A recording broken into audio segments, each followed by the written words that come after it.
I think one of the most entertaining things that's happened, I get my set downstairs. And everybody's like, did you get a new camera? No. Same camera. Did you get new lighting? It's called the sun. So, there's that.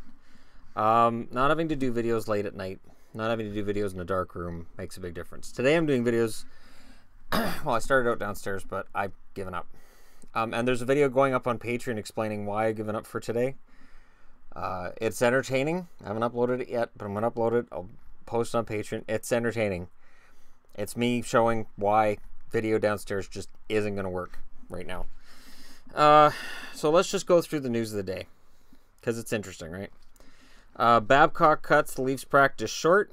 They were on the ice only 20 minutes a day after losing 6-3 to Carolina, and he's upset with the team over their effort. You know what? I think cutting a practice short or just cutting it out after a team loses a game and you just leave them to focus on it, I think that can be the best thing you do. If a team has pride and if they want to avenge that loss, that's big.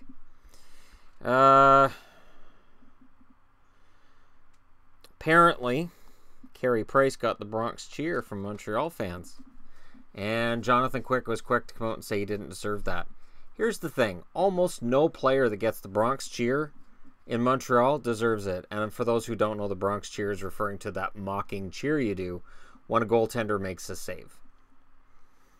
And I am stunned that Montreal fans would do that to Carey Price. He is the best player on the team. He is the only reason that certain people, and not me, but certain people would say, oh, they can still get in the playoffs if he plays well. He is the present for the team and a large part of the future as well.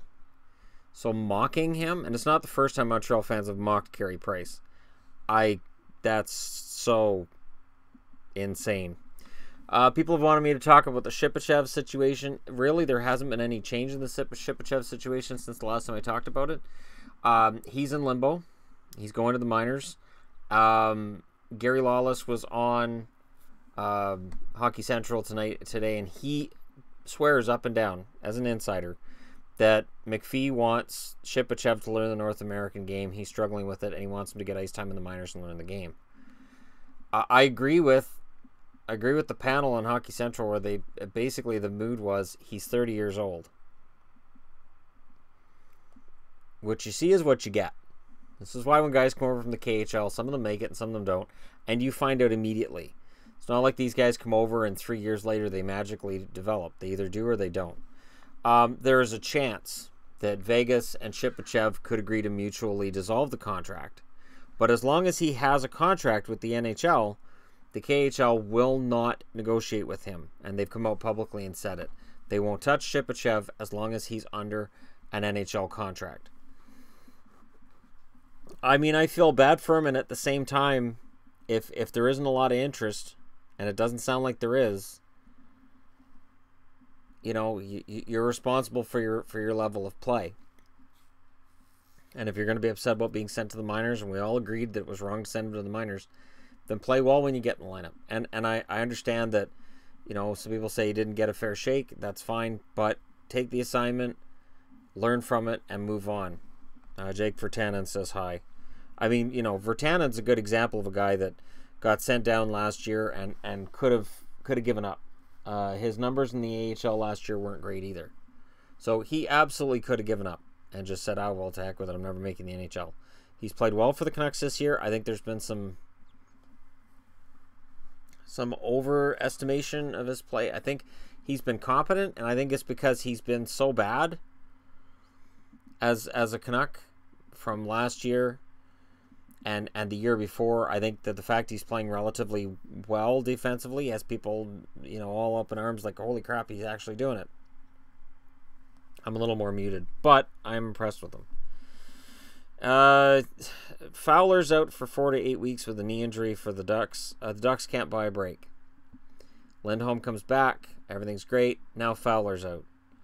And speaking of defensemen, anybody want Jason Garrison? Anybody? So before this season, when I talked about Vegas, I had speculated that if Jason Garrison could get it back, I could see him scoring 10 goals this year. No. 100% certifiably wrong. That's what I was. I was 100% wrong.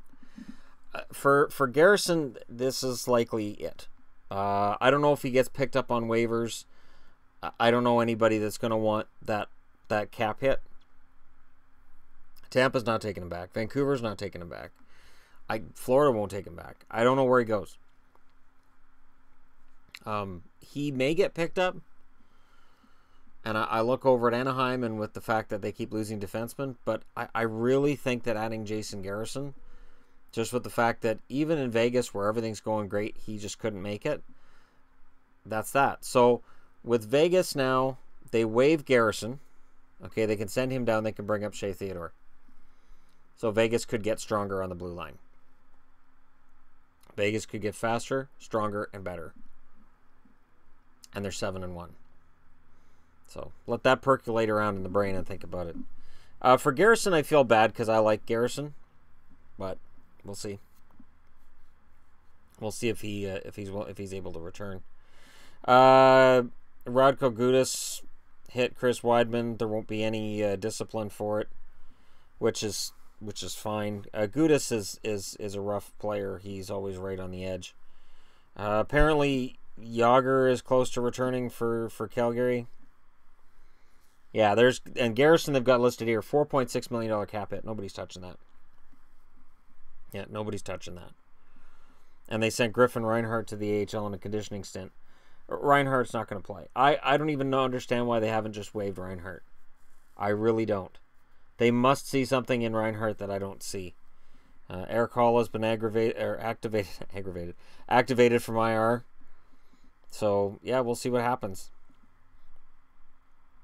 And Shipachyov, actually, they show him in a Chicago Wolves jersey. He actually took the demotion this time. Oh, the Rangers are choosing Andrei Pavlik against Montreal on Saturday night. That'll be fun to watch. And Carey Price will start again. If Price loses to Pavlik and the Rangers, the Boo Birds could be out in force. Carl Palmieri's out, but it's only day-to-day. Kincaid will get the start with Wedgwood as backup. I'd like to see Wedgwood get into some games. Van Riemsdyk didn't practice, and they're not sure if he's going to be ready to play the next game.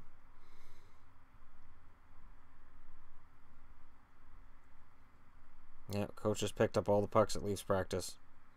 Wait and watch. His entire team leaves the ice silently. Really weird. So the lines for the next Leafs game, it looks like it'll be Hyman with Matthews and Nylander, Marleau, Bozak, and Marner. So Marner goes back up to the second line. Komarov, Kadri, and Brown, and then Martin, Moore, and Levo as the fourth line, with Fair as the extra forward.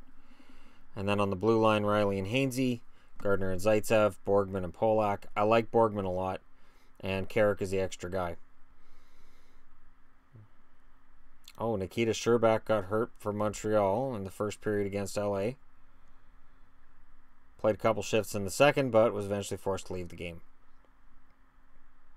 So, for fans of Montreal that have wanted me to talk about the rookies that got called up, McCarron, there's not a whole lot to say. McCarron's, I think he's kind of a fourth liner, and I don't think there's much more to that. And Sherbak, well, he's injured, and I don't see much more upside with him than I do for McCarron. I do intend to do a video on Bergevin. I do want to discuss his draft record and trades and free agents that have come into Montreal. I'll be honest. I'm half afraid that if I do a review of the job that Mark Bergevin's done, the same as I did with Mike Gillis. I'm so traumatized as a Canuck fan. No, if I do one on Bergevin the same as I did on Benning, that I've been afraid that he'll lose his job. They're not saying it publicly, and I know all management, all ownership's like, oh, no, everything's fine. You know what? They always say that. And Montreal, there's a panic button, and they got to be getting close. The fans are booing Carey Price. This was supposed to be year they were going to contend. And everything was supposed to work out, and it's not. So I don't know how much longer this goes on before ownership says, oh, we got to fire him. And Bergevin's out of a job. So I'll try to cobble together a video tomorrow on Bergevin, the drafting, the trades, the work he's done. I don't think he's as bad as a lot of people say he is. We'll see if we can come up with some kind of a consensus. That's not going to happen. It's the internet. But yeah, so I will try to cobble that together. But I genuinely think that there's a chance he'll be out of a job within a week of me posting it. Because the panic button does get hit in Montreal, and it gets hit relatively quickly. So let me know what you guys think in the comment section below. Don't forget to hit like and subscribe. And I'm using natural light for this video because apparently it makes my camera better. This is why I always laugh when people are like, you need to get a new camera. It's not the camera. It's the dark videos at night in a dark room. So at least downstairs I have more space. I have more I can do. But as you can see, I still have a bunch of hockey stuff behind me because I reserve the right to come up here and do certain videos when just shooting downstairs isn't going to happen. And as I said, if you're a patron, or if you're a patron on Patreon, you'll be able to go over and watch that video as soon as I have that uploaded. And I'll upload that one once I'm done uploading this one. Thank you for watching. You guys are awesome. Oh, and you'll notice at the start of the last video I uploaded, I said take 4. That's because it was the 4th time I tried to get through that video. And twice, I got interrupted right at the end. And I was like, oh my god, this sucks. But keep it together. Because the thing is, remember, when I have to keep doing new takes, I'm not going to say the same thing twice. I don't work on a script. So I have to, every time I do the video again, I'm like, all right, I got to talk about this again. But I have to talk about it differently. So that's what I try to do. And yes, there's a chance that at some point in time, I'll take the bad takes and just upload those to Patreon as well. So the patrons can see, oh, yeah, he was almost done. And then like a cat knocked over the tripod. Or kids started yelling at each other. Or, you know, there was a loud banging noise. Whatever. And I have to start over. Thanks for watching. Hit like and subscribe if you're browsing your way through. Gotta support a guy who's wearing a team that he can't stand. Although I will say this. My hatred of the Ducks has dropped this year. Substantially. But Kessler's out. So we'll see what happens when the day comes that Kessler's back. Because I have a funny feeling that hatred will come right back to the forefront with Kessler in the lineup. Trust me. My dislike of him is intense. It's at least 55% of the reason right now why the Ducks are one of my least favorite teams. But thank you. Thanks for watching. Talk to you again soon.